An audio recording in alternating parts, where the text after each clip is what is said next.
Hello, good morning student. Today we going to discuss about spirochetes.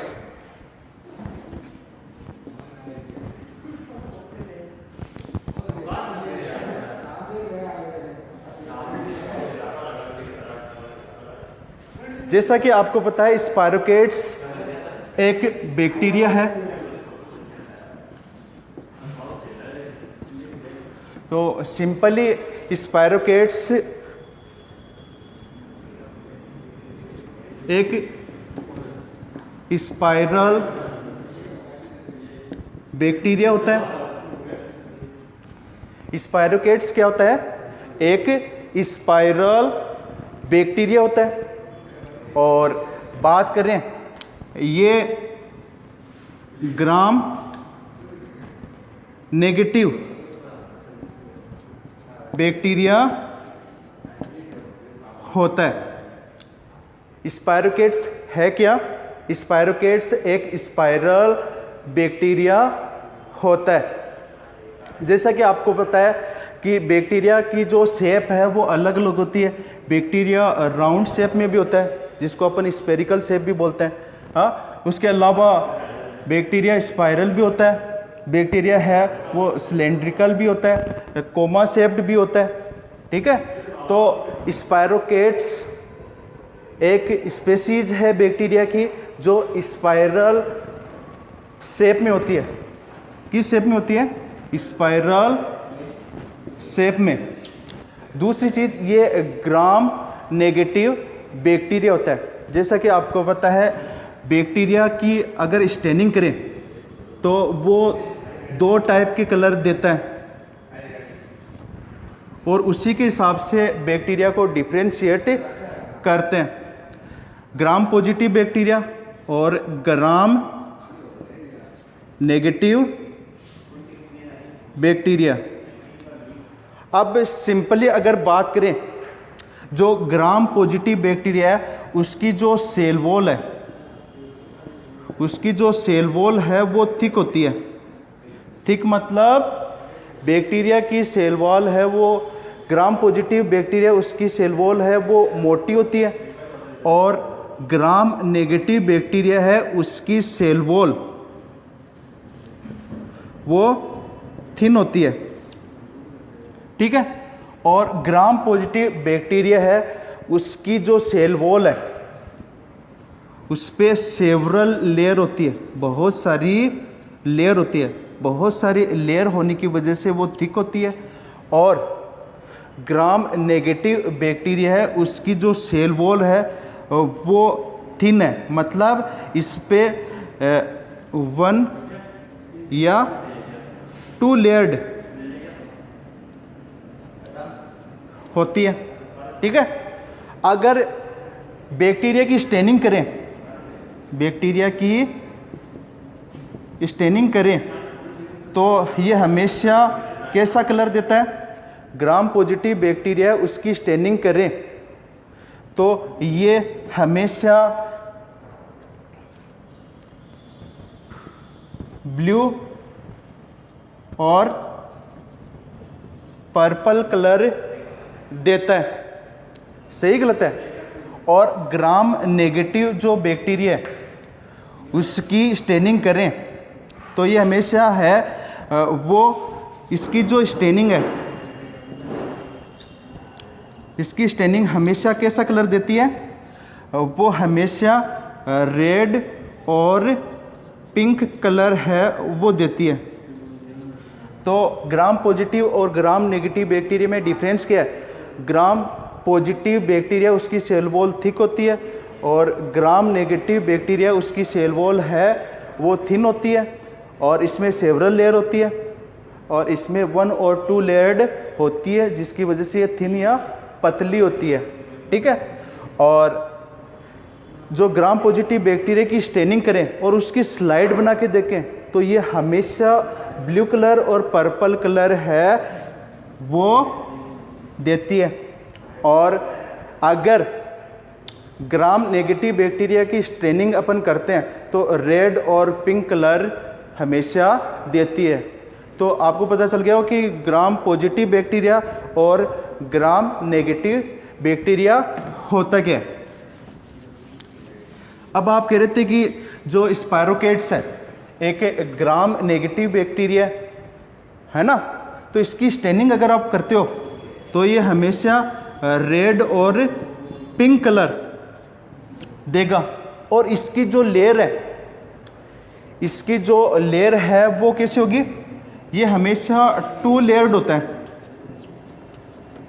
2 layered होता है।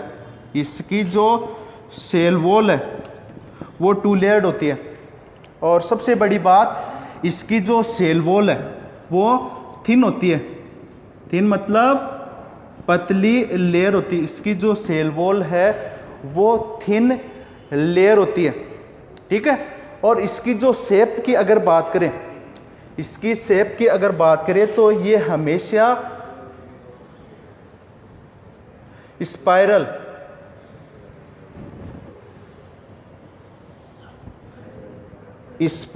Shape होती है, spiral shape होती है, जिसकी ये सबसे आउटर मेम्ब्रेन होती है, आउटर मेम्ब्रेन होती है।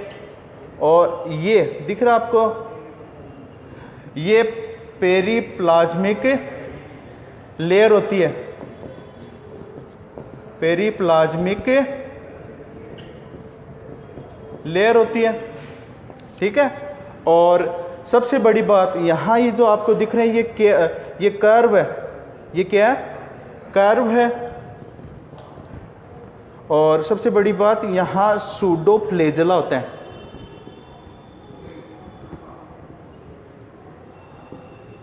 सूडोफ्लेजेला होता है। तो कहते हैं कि जैसे ये बैक्टीरिया है, अगर मूवमेंट की बात करें, ये बैक्टीरिया मोटाइल बैक्टीरिया होता है। मोटाइल मतलब ये बैक्टीरिया मूवमेंट कर सकता है।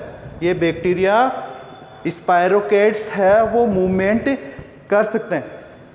तो मूवमेंट के लिए 2 चीज़ें रेस्पॉन्सिबल है। मूवमेंट के लिए, स्पायरोकेट्स के मूवमेंट के लिए पहली चीज़ उसकी जो इंटरनल स्ट्रक्चर है वो रेस्पॉन्सिबल है। और दूसरी चीज़ इसके जो सूडोफ्लेजेला है, इसके जो सूडोफ्लेजेला है वो उसके मूवमेंट के लिए रेस्पॉन्सिबल होते हैं। और सबसे बड़ी बात, इसकी जो शेप है वो स्पाइरल शेप होती है, कर्व होते हैं, और पेरीप्लाज्मिक लेयर होती है और आउटर मेम्ब्रेन होती है। और इसकी जो सेल वॉल है वो काफ़ी थिन होती है। थिन मतलब पतली सेल वॉल होती है। और इसको अगर इसकी स्टेनिंग करें तो ये कैसा कलर देगा, हमेशा रेड और पिंक कलर देगा। और ये स्पाइरल बैक्टीरिया है। अगर बात करें, ये स्पाइरल इन शेप होता है और ग्राम नेगेटिव बैक्टीरिया है, तो ये रेड और पिंक कलर है वो देता है। और ये मूवमेंट की बात करें तो ये मोटाइल बैक्टीरिया है। स्पायरोकेट्स क्या है, मोटाइल बैक्टीरिया है। इसकी जो इंटरनल स्ट्रक्चर है वो इसके मूवमेंट के लिए रेस्पॉन्सिबल है। और ये इसमें सूडोफ्लेजेला है वो इसके मूवमेंट के लिए रेस्पॉन्सिबल है। ये 2 लेयर्ड होती है, आउटर मेम्ब्रेन और पेरीप्लाज्मिक लेयर। और इसके जो इंटरनल स्ट्रक्चर में जो कर्व है और सूडोफ्लेजेला इसके मूवमेंट के लिए रेस्पॉन्सिबल है। और स्पाइरल बैक्टीरिया है सबसे बड़ी बात। और इसकी जो सेल वॉल है वो काफ़ी थिन होती है, हाँ है ना।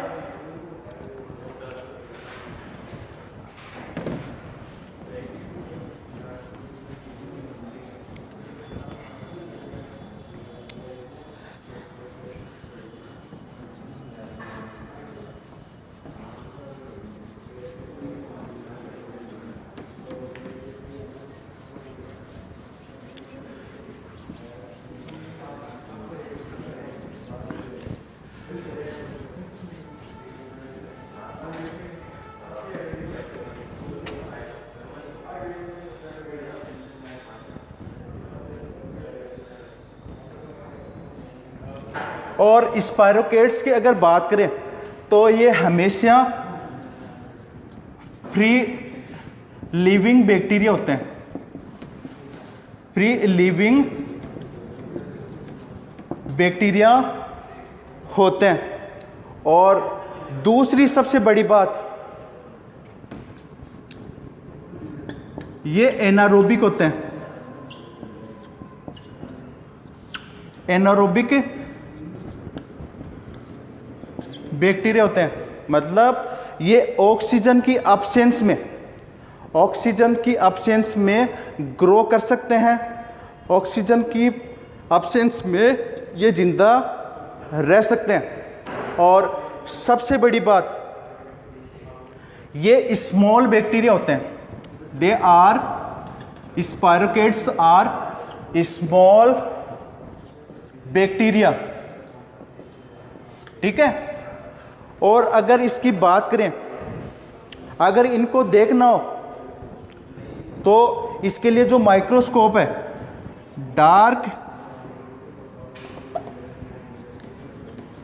डार्क एरिया जो माइक्रोस्कोप है, डार्क एरिया माइक्रोस्कोप है, उससे इसको देख सकते हैं। डार्क एरिया जो माइक्रोस्कोप है, वहाँ अगर इनकी स्टेनिंग करें, डार्क एरिया माइक्रोस्कोप, वहाँ इनकी स्टेनिंग करें, वहाँ इनको अपन इजीली विजिबल कर सकते हैं। स्मॉल होते हैं साइज में। और एक इनकी साइज की अगर बात करें, साइज है वो 3 से लेके 500 माइक्रोन मीटर इनकी साइज होती है। तो स्पायरोकेट्स है क्या? ये फ्री लिविंग बैक्टीरिया होते हैं और साइज में स्मॉल होते हैं, एनारोबिक होते हैं, मतलब ऑक्सीजन की एब्सेंस में भी ये ग्रो करते हैं, ऑक्सीजन की एब्सेंस में ये हमेशा ग्रो करते हैं। और डार्क एरिया जो माइक्रोस्कोप है, वहाँ इनको स्टेनिंग करके देखा जा सकता है। इनकी जो साइज है वो 3 से 500 माइक्रोन मीटर होती है और इनकी शेप है वो हेलिकल शेप। हेलिकल शेप मतलब इनकी शेप है वो स्पाइरल शेप होती है। और ये 3 से 500 माइक्रोन मीटर लॉन्ग होते हैं, ठीक है। थिन लेयर्ड है, 2 लेयर्ड है, ठीक है। और इनकी स्ट्रक्चर अपन ने पढ़ ली थी।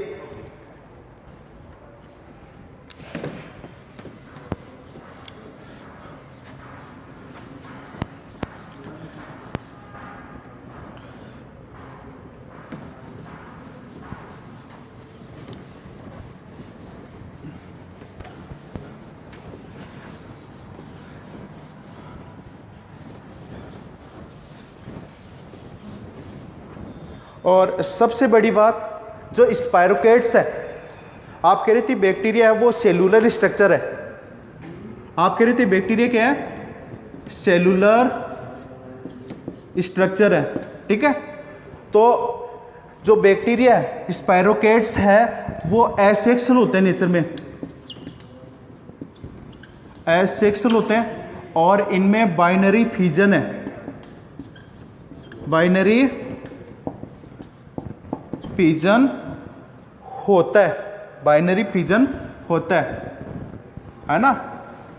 इनमें बाइनरी फिजन है वो होता है, बोथ आर आइडेंटिकली प्रूव्ड होते हैं, ठीक है। उसके बाद में अगर बात करें इनके क्लासिफिकेशंस की, तो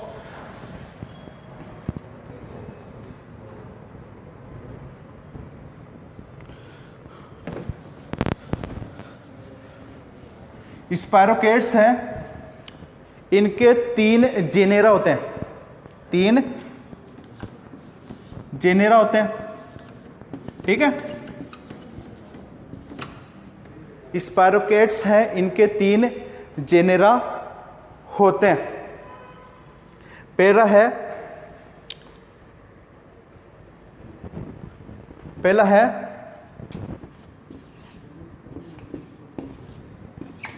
ट्रेपोनेमा, ट्रेपोनेमा। दूसरा है लेप्टोस्पाइरा, पहला है ट्रेपोनेमा, दूसरा है लेप्टोस्पाइरा और तीसरा है बोरेलिया।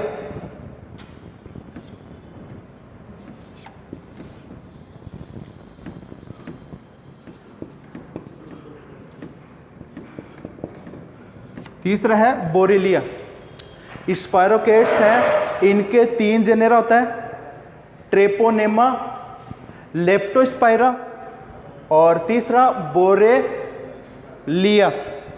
ठीक है, तो ये जो 3 टाइप के जो जेनेरा हैं वो हमेशा सेक्सुअली ट्रांसमिटेड डिजीज है वो कॉज करते हैं। ठीक है, अब जैसे मान लो ट्रेपोनेमा है, वो सिफिलिस कॉज करता है, सिफिलिस है वो कॉज करता है। ठीक है, और लेप्टोस्पाइरा है वो लेप्टोस्पाइरोसिस कॉज करता है, लेप्टोस्पाइरोसिस कॉज करता है। ठीक है, और बोरेलिया है ये रिलैप्सिंग फीवर है वो कॉज करता है, रिलैप्सिंग फीवर कॉज करता है। स्पाइरोकेट्स के 3 जेनेरा ट्रेपोनेमा, लेप्टोस्पाइरा, बोरेलिया, ये सेक्सुअली ट्रांसमिटेड डिजीज कॉज करता है, जिसमें ट्रेपोनेमा है और लेप्टोस्पाइरा है और बोरेलिया है ना। और इनके प्रेजेंस की अगर बात करें, ये वाटर है, फूड है या माउथ में प्रेजेंट होते हैं, या फीमेल जो जेनेटल ट्रैक्ट है वो वहाँ प्रेजेंट होते हैं। अब ट्रेपोनेमा सिफिलिस कॉज करता है, तो सिफिलिस है क्या आपको पता है? सिफिलिस एक सेक्सुअली ट्रांसमिटेड डिजीज है। सिफिलिस क्या है? सेक्सुअली ट्रांसमिटेड डिजीज है जो ट्रेपोनेमा पेलिडम के इन्फेक्शन से फैलता है ना। अगर सिफिलिस के प्राइमरी फीचर्स की बात करें, सिफिलिस के प्राइमरी फीचर्स की बात करें तो सिफिलिस है, उसका प्राइमरी फीचर्स है पेनलेस सोर, पेनलेस सोर। ठीक है, पेनलेस सोर है इसका प्राइमरी फीचर होता है। और सिफिलिस है वो सेक्सुअल कांटेक्ट से फैलता है। जैसे किसी भी मेल पर्सन में सिफिलिस का इन्फेक्शन है, हाँ, तो वो क्लिनिकल फीचर्स किस में दिखाएगा? फीमेल में। यह स्किन टू स्किन कांटेक्ट और म्यूकस के कांटेक्ट से ये फैलता है। और ये पेनलेस जो सोर है वो प्राइमरी फीचर होते हैं जो कहाँ प्रेजेंट होते हैं? जेनाइटल ट्रैक्ट है ना, जेनाइटल ट्रैक्ट है वहाँ प्रेजेंट होता है, एनस पार्ट पे प्रेजेंट होता है। उसके अलावा माउथ पे जो ये सोर है वो प्रेजेंट होता है। तो अगर अब जैसे क्वेश्चन आता है सिफिलिस के लिए कि जैसे मान लो किसिंग से क्या सिफिलिस फैलता है क्या? तो बिल्कुल, जैसे कि किसिंग है तो वहाँ जैसे सोर टू सोर सिफिलिस है वो फैलता है। अब एक क्वेश्चन और आता है कि जैसे सिफिलिस है क्या उसको 100% क्योर कर सकते हैं क्या? बिल्कुल, अगर सही टाइम पे सही एंटीबायोटिक दें तो सिफिलिस है उसको ख़त्म किया जा सकता है, उसको 100% ख़त्म किया जा सकता है। ये सेक्सुअल कांटेक्ट से फैलता है ना। अब ट्रेपोनेमा और सिफिलिस की बात होगी, उसके बाद में बात होती है लेप्टोस्पाइरा। ये सेकंड जेनेरा होता है स्पाइरोकेट्स का। तो लेप्टोस्पाइरा हमेशा लेप्टोस्पाइरोसिस कॉज करता है। ठीक है, और ये लेप्टोस्पाइरोसिस है क्या? हाँ, ये एक ब्लड इन्फेक्शन है ना, जो कहाँ फैल सकता है? लेप्टोस्पाइरोसिस है वो ह्यूमन और एनिमल, ह्यूमन एंड एनिमल है दोनों में फैलता कैसे? इसका लेप्टोस्पायरा का प्राइमरी होस्ट है वो एनिमल होता है, और जो सेकेंडरी होस्ट है या इंटरमीडिएट होस्ट है वो ह्यूमन होता है।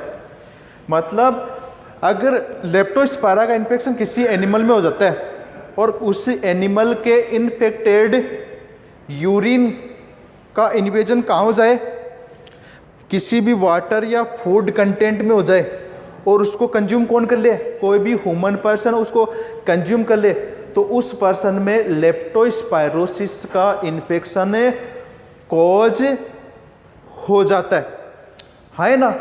लेप्टोस्पायरा है, उसका इन्वेजन है वो एनिमल और ह्यूमन है, दोनों में होता है। पहला इन्वेजन है वो एनिमल में होता है, और एनिमल से फिर ये यूरिन के तहत, इन्फेक्टेड यूरिन के तहत ह्यूमन में फैलता है, वाटरी कंटेंट से या फूड कंटेंट से ये फैलता है। अब अगर बात करें कि कैसे पता चले कि किसी पर्सन को लेप्टोस्पायरोसिस हो चुका है, अगर किसी भी ह्यूमन बीइंग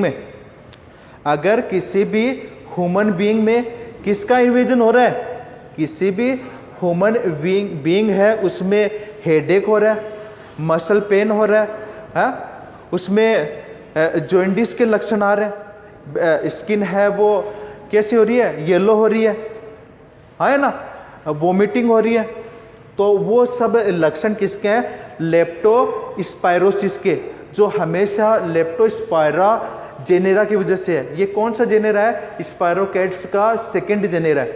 अब बात करते हैं बोरेलिया थर्ड टाइप का जेनेरा है, जिसकी वजह से रिलैप्सिंग फीवर होता है। अगर बात करें रिलैप्सिंग फीवर है क्या, अगर किसी पर्सन को जैसे फीवर आ रहा है, फीवर के साथ चिल्स, ठीक है, चिल्स, उसके अलावा जॉइंट पेन, उसके अलावा वोमिटिंग, या नोजिया, ये सब लक्षण आ रहे हैं, तो वो रिलैप्सिंग फीवर के साइन सिम्टम्स है। तो रिलैप्सिंग फीवर है वो हमेशा किस वजह से फैलता है, वो बोरेलिया के इन्फेक्शन की वजह से फैलता है। और ये ह्यूमन में किस वजह से फैलता है, ह्यूमन में ये टिक एंड लाइस मतलब जुओं की वजह से फैलता है। टिक और लाइस के इन्वेजन की वजह से ये चीज़ें, मतलब इनके रिलैप्सिंग फीवर है वो बोरेलिया की वजह से होता है ना। और इनका जो वेक्टर कौन है, टिक और लाइस इनके इन्विजिनेटर है या वेक्टर है जो आगे ह्यूमन में फैला सकते हैं। तो ये आपका स्पायरोकेट्स है। आई होप ये इन्फॉर्मेशन आपके लिए यूजफुल रहेगी, तो इस इन्फॉर्मेशन को आगे आप शेयर करो, ठीक है। Thank you.